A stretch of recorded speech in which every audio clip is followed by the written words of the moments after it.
Assalamualaikum dan salam sejahtera kepada Dr. Zainuddin selaku pensyarah kami bagi subjek penghayatan etika dan peradaban Seksyen 18.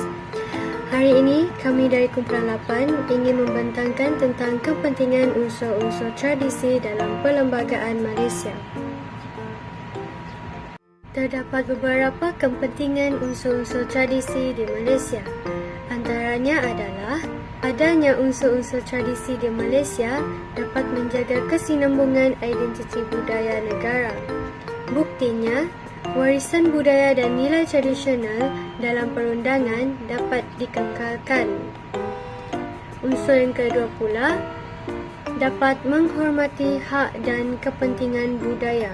Buktinya, kepentingan hak masyarakat di Malaysia dapat diiktiraf dan dilindungi. Di samping itu, unsur yang ketiga dapat memelihara kestabilan politik. Ini dapat memberikan landasan yang kukuh dalam sistem pemerintahan dan pentadbiran negara. Akhir sekali, kepentingan unsur di Malaysia dapat menghormati prinsip-prinsip demokrasi. Perkara ini dapat memberikan mekanisme dan prosedur yang demokratik bagi pemilihan wakil rakyat.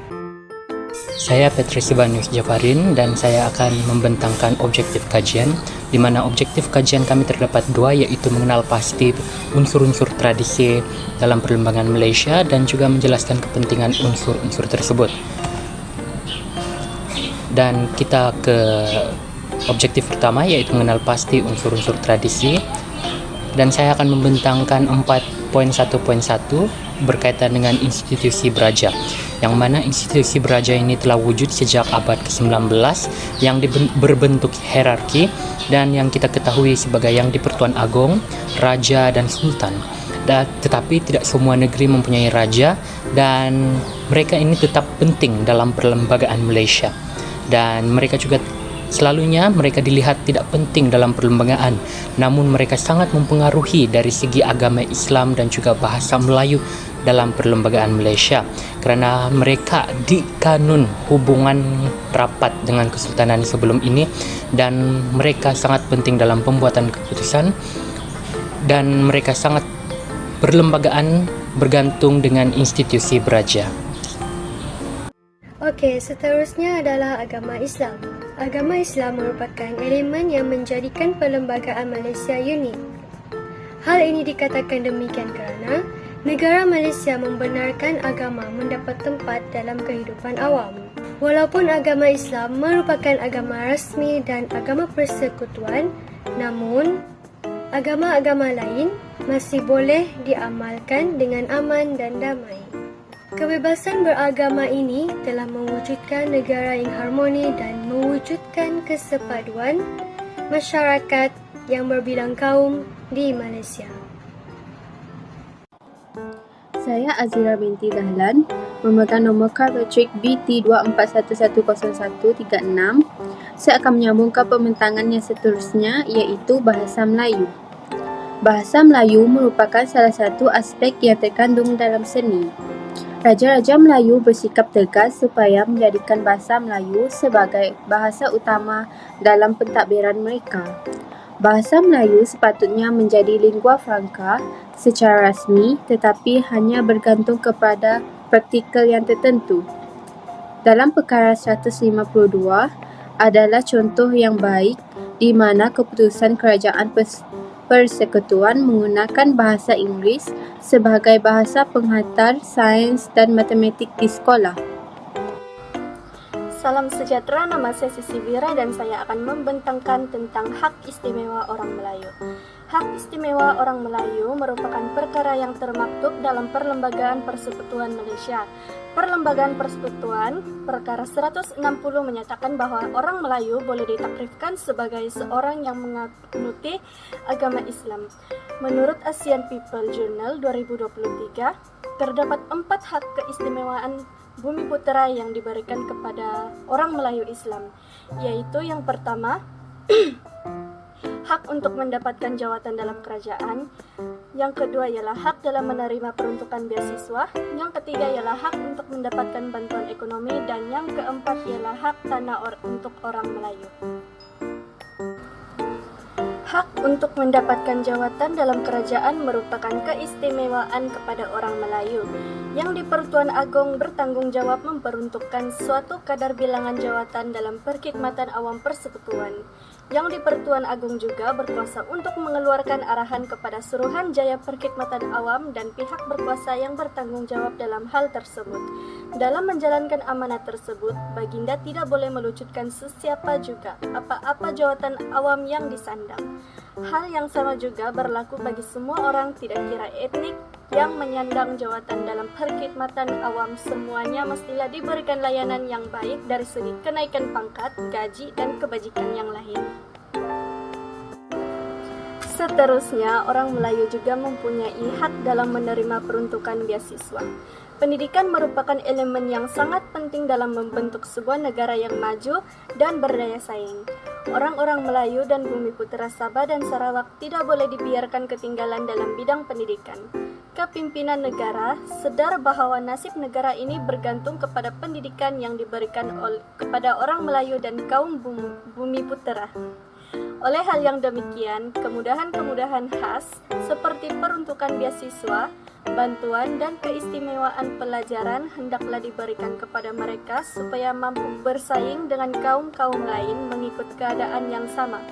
Peruntukan bagi mendapatkan beasiswa kepada orang Melayu diberikan sebanyak 75%, manakala bagi yang bukan Melayu ialah 25%.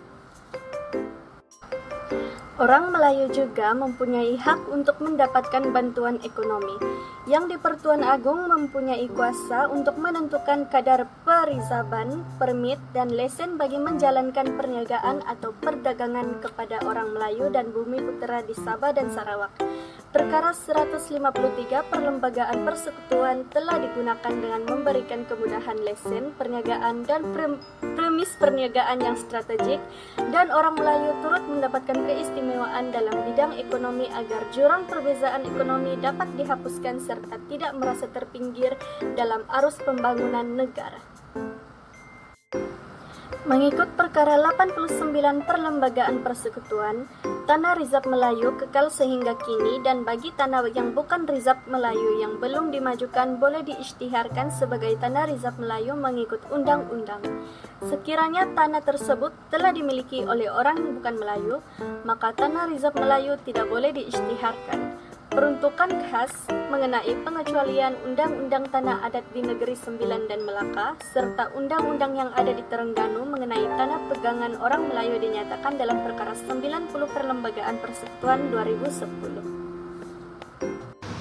Nama saya Neti Natasha, nombor metrik BT2411005. Poin yang saya akan bentang adalah 4.2, menjelaskan kepentingan unsur-unsur tradisi dalam perlembagaan Malaysia. Dari segi aspek politik, peranan Majlis Raja-Raja Melayu iaitu yang pertama, menjaga tradisi seperti bahasa Melayu dan agama Islam sebagai agama rasmi. Yang kedua, memastikan keseimbangan dan kestabilan politik melalui yang di Pertuan Agong. Dan yang ketiga, berfungsi sebagai institusi perundingan dalam isu negara dan dasar kerajaan. Kepentingan unsur tradisi. Yang pertama, melindungi identiti bangsa Malaysia. Yang kedua, menyelesaikan masalah konflik politik. Dan yang ketiga, menyeimbangkan kuasa dalam sistem politik negara. Nama saya Pameli dan nombor metrik BA241100231. Seterusnya saya akan berada kepada kepentingan unsur-unsur tradisi dalam perlembagaan Malaysia iaitu aspek ekonomi. Yang pertama ialah unsur pemerintahan belajar iaitu institusi Raja-Raja Melayu. Keunikan institusi Raja-Raja Melayu telah menjadikan simbol perpaduan dan kestabilan negara. Hal ini katakan demikian, keunikan institusi Raja-Raja Melayu telah menjadi daya tarikan pelancong. Apabila sektor pelancong sering dibangun, tentulah kegiatan ekonomi di negara kita juga akan meningkat. Kestabilan politik di negara kita juga akan menyebabkan ramai pelabur memilih negara kita untuk melabur, turut akan menjamin kemakmuran ekonomi negara kita sering dibangun dengan pesat. Kedua ialah unsur bahasa kebangsaan. Bahasa Melayu telah menjadi bahasa ekonomi kerana digunakan sebagai bahasa komunikasi dalam urusan segala hal ehwal ekonomi yang akan meningkatkan kecekapan dalam kegiatan ekonomi, khususnya kegiatan perniagaan dan perdagangan. Oleh itu, penduduk tempatan dapat memperkembangkan pasaran domestik kepada yang lebih besar seperti perniagaan kecil dengan lebih lancar dan teratur dengan menggunakan bahasa Melayu. Yang ketiga ialah agama kebangsaan. Agama Islam telah menjadi agama rasmi bagi persekutuan dan masyarakat di negara kita. Kedudukan agama menekankan keperluan dalam menjaminkan keadilan ekonomi. Hal ini kerana dapat mencegah sebarang penindasan, penipuan dan memastikan keadilan ekonomi masyarakat tanpa rasa keraguan. Yang terakhir ialah kedudukan istimewa orang Melayu dan Bumi Putra Sabah dan Sarawak. Kedudukan mereka menjadi asas penting dalam pembentukan asas dasar ekonomi negara yang dapat merapatkan jurang ekonomi dan menjamin ketidakseimbangan ekonomi. Dasar ekonomi negara dapat mengembangkan ekonomi negara dengan mewujudkan banyak peluang pekerjaan kepada semua rakyat tanpa mengenal kaum. Oleh itu dapat menunjukkan hak sama rata antara kaum mereka dengan adanya peluang pekerjaan ekonomi. Itu saja daripada saya. Sekian, terima kasih. Okey, seterusnya saya akan membentangkan tentang kepentingan unsur tradisi dari aspek sosial. Yang pertama, pemerintahan beraja. Pemerintahan beraja dapat mengukuhkan perpaduan sosial melalui inisiatif raja-raja dengan membuat program yang mempromosikan persaudaraan dan kerjasama antara etnik. Yang kedua, agama Islam. Prinsip Islam seperti keadilan dan kesejahteraan sosial mempengaruhi dasar negara. Walaupun agama Islam adalah agama rasmi, kebebasan beragama tetap diamankan untuk menjamin keharmonian rakyat berbagai kaum di Malaysia. Yang ketiga, bahasa Melayu. Untuk memudahkan komunikasi dan interaksi antara kaum, oleh itu kepentingannya perlu diterapkan sejak bangku sekolah untuk mengekalkan keharmonian sosial dan mengelakkan salah faham antara kaum. Yang keempat, kedudukan istimewa orang Melayu dan Bumi Putra Sabah dan Sarawak. Ini dapat menjamin keadilan sosial melalui perlindungan hak istimewa orang Melayu, Bumi Putra serta menjaga kepentingan sah kaum lain. Sebagai contoh, peluang setara dalam pendidikan, pekerjaan dan ekonomi bagi mengurangkan jurang sosio-ekonomi. Itu sahaja daripada saya. Kesimpulannya, Perlembagaan Malaysia adalah undang-undang yang mengandungi peraturan yang dikuatkuasakan yang telah membawa kebaikan kepada negara. Perlembagaan yang wujud turut menjadi tiang negara dan rakyat perlu memahami setiap unsur tradisi untuk mewujudkan perpaduan dan kedamaian dalam negara. Walaupun wujudnya unsur-unsur tradisi ini, pastinya masih wujud isu dan permasalahan yang timbul sehingga mewujudkan kontroversi di media sosial. Namun kerana kesefahaman dan penghayatan terhadap unsur ini, isu tersebut dapat diselesaikan dengan baik dan aman.